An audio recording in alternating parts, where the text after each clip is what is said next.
Hello, welcome to my channel. അപ്പോൾ ഇന്ന് ഞാൻ ഷെയർ ചെയ്യണത് ഒരു ക്യാബേജ് തോരൻ്റെ റെസിപ്പിയാണ്. ക്യാബേജിൻ്റെ കുറച്ച് ഔഷധ ഗുണങ്ങളെ പറ്റിയും ഞാൻ ഈ വീഡിയോയിൽ പറയുന്നുണ്ട്. അപ്പോൾ എൻ്റെ വീഡിയോ ആദ്യമായിട്ട് കാണുന്നവരാണെങ്കിൽ ഒന്ന് സബ്സ്ക്രൈബ് ചെയ്ത് സപ്പോർട്ട് ചെയ്യണേ. ഇലക്കറികളിൽ പെടുന്ന ഒരു പച്ചക്കറിയാണ് ഈ ക്യാബേജ് എന്ന് പറയുന്നത്.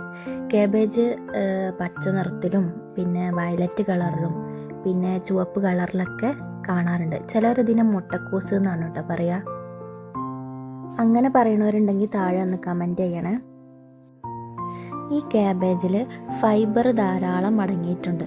അതുകൊണ്ട് തന്നെ ഇത് ദഹനം മെച്ചപ്പെടുത്താൻ സഹായിക്കും എന്നാണ് പറയുന്നത്. ഹൃദയത്തിൻ്റെ ആരോഗ്യത്തിന് പിന്നെ കൊളസ്ട്രോളിനെ നിയന്ത്രിക്കാൻ പിന്നെ ഉയർന്ന ബ്ലഡ് പ്രഷർ കുറയ്ക്കാനും ഒക്കെ ക്യാബേജ് കഴിക്കുന്നത് നല്ലതാണെന്നാണ് പറയുന്നത്. പിന്നെ വണ്ണം കുറയ്ക്കാൻ ആഗ്രഹിക്കുന്നവരൊക്കെ ഉണ്ടെങ്കിൽ ക്യാബേജ് കഴിക്കുന്നത് നല്ലതാണ് കേട്ടോ. സാലഡിൻ്റെ കൂടെയൊക്കെ അരിഞ്ഞ് ചേർത്ത് കഴിച്ചാൽ മതി. അങ്ങനെ കഷ്ണം ക്യാബേജ് ഞാനിവിടെ കൊത്തി അരിഞ്ഞെടുത്തുക്കണം കേട്ടോ. ഇത് അതിൻ്റെ തണ്ട് ഭാഗം ഞാൻ ഒഴിവാക്കുകയാണ്.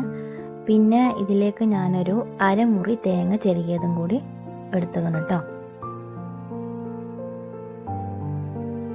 ഒരു അരമുറി തേങ്ങയിലേക്ക് ഒരു 2-3 ചുവന്നുള്ളി, 2-3 വെളുത്തുള്ളി, 3 മുളക്, എരിവിനനുസരിച്ച് മുളക് ഇടാം കേട്ടോ. പിന്നെ ഒരു 1/2 ടീസ്പൂൺ മഞ്ഞൾപ്പൊടി ഇട്ടുകൊണ്ട് ഒന്ന് മിക്സിയിൽ ചതച്ചെടുക്കുകയാണ് കേട്ടോ.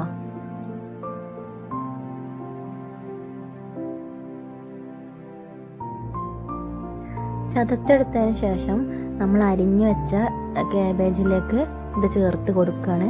എന്നിട്ട് കൈ വെച്ചിട്ട് നന്നായിട്ടൊന്ന് മിക്സ് ചെയ്യുകയാണ് കേട്ടോ. കൈ വെച്ച് ഇങ്ങനെ കുഴച്ചുകൊണ്ട് നമ്മൾ വെക്കുമ്പോഴാണ് കുറച്ചും കൂടി ടേസ്റ്റ് എന്ന് എനിക്ക് തോന്നിയിരിക്കണം കേട്ടോ. അപ്പം ഞാൻ കൈ വെച്ചിട്ട് നന്നായിട്ടൊന്ന് കുഴച്ചെടുക്കുകയാണ്.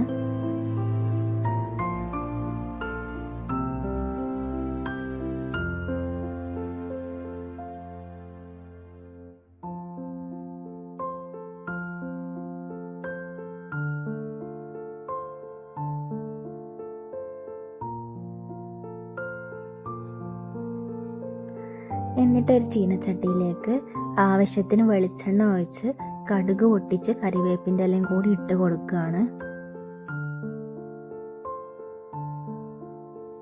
കടുക് പൊട്ടിക്കഴിയുമ്പോൾ ഫ്ലെയിം നല്ലോണം കുറച്ച് വെക്കട്ടോ. എന്നിട്ട് ക്യാബേജ് അതിലേക്ക് ഇട്ട് കൊടുക്കുക, നന്നായിട്ട് ഇളക്കി കൊടുക്കുക. ആവശ്യത്തിന് ഉപ്പും കൂടെ ചേർത്ത് കൊടുക്കുക. എന്നിട്ട് നന്നായിട്ട് മിക്സ് ചെയ്യുക കേട്ടോ. അപ്പം നമ്മൾ ഫ്ലെയിം കുറച്ചിട്ട് വേണം ക്യാബേജ് വേവിക്കാൻ, പെട്ടെന്ന് അടിയിൽ പിടിക്കും. അപ്പം ഫ്ലെയിം കുറച്ച് വെച്ചിട്ട് അടച്ച് വെച്ചിട്ട് വേവിക്കുക.